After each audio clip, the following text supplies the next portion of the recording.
What's good, Wizards fans? So, just got news that we traded Isaiah Thomas to the Clippers for Jerome Robinson. It was a three-team trade where Marcus Morris is ending up with the Clippers as well, and the Knicks are gonna get a first-round pick, and I can't even remember who the other person is. It's kind of some irrelevant guys in there.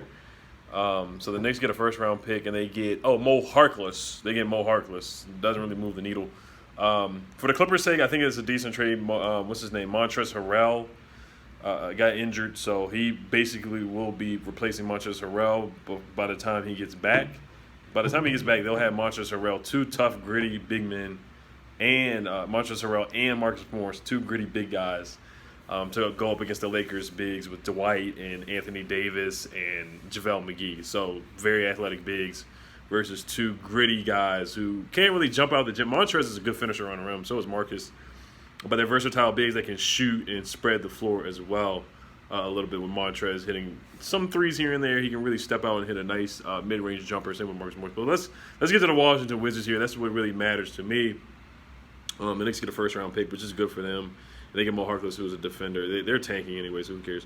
But the Wizards, we give up IT, which is a good thing because he doesn't play any defense. His defense is trash. His defense is awful. He's too small to defend, and he's not that same guy that he was on the Celtics. Now, I do like Isaiah Thomas. I think he's a good guy. The marathon continues for him. I think he's a hard worker. It's just the injury really, really, really hurt Isaiah Thomas, and it's sad. It's a sad story. We all remember when he said bring out the Brinks truck when he thought he was going to get paid a lot of money from the Celtics. But unfortunately, he had the injury, and we have the history where we played him in 2017, and he beat us in a 7-game series. So we know the thing that Isaiah Thomas can do. Now, Isaiah Thomas's time here was not really good. He did some more silly things. He got suspended for going into the stands for somebody saying they wanted or somebody wanted a Frosty, and they said F Isaiah Thomas because he made his free throw, so he steps into the stands. That was silly. He got suspended for 2 games. Then he got ejected for a game for hitting somebody in their chest, which kind of looked very intentional on the ref. He hit the ref in his chest and got ejected in like the first 5 seconds of the game. It was just silliness.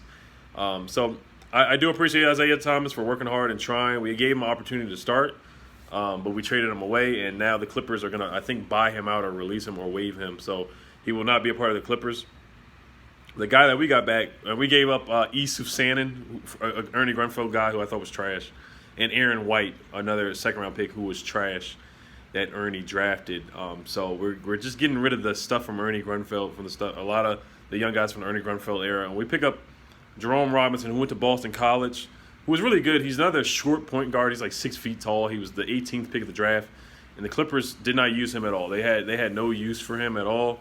And it's crazy he couldn't get minutes above Patrick Beverley, because Patrick Beverley is their point guard, and Louis Williams is their backup point guard / shooting guard. So Jerome Robinson couldn't really get playing time on the Clippers, which is a little concerning. And I know he's young. He's a rookie or a second-year guy or rookie. I can't remember if he's a rookie. I think he's a second-year guy. But Landry Shamet as well played a lot for the Clippers instead of Jerome Robinson. So I don't know what to think.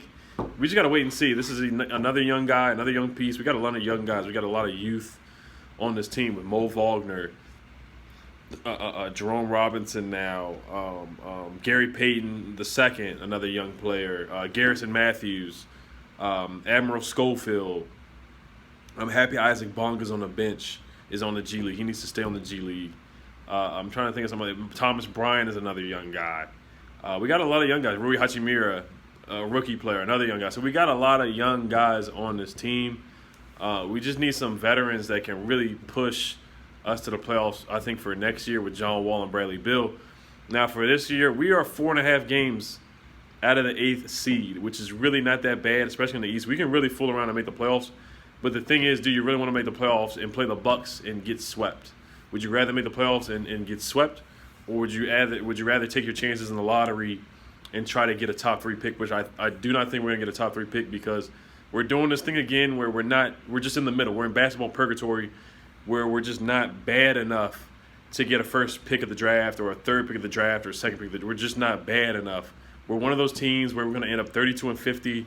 We're either going to be an 8th seed or be on the outside looking in at the 9th or 10th seed and hurt our chances of really getting a lottery pick. So we don't know what we're doing yet. We're still waiting on John Wall. It's Tommy Shepard has one of the hardest jobs in sports right now, being a GM for the Washington Wizards. Basically, you have to wait on John Wall.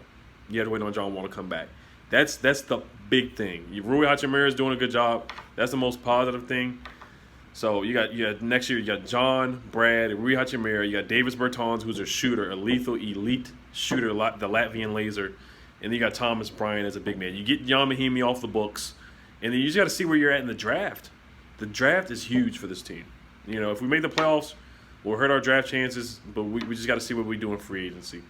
So I'm not a big fan of this draft. I've already said on record I'm not a big fan of LaMelo Ball. The only guy I really like is Anthony Edwards, Cole Anthony, and James Wiseman. Those are the only guys I like. So this trade, I give a B minus. I give it a B plus because you get Isaiah Thomas out and you get a little bit better defense.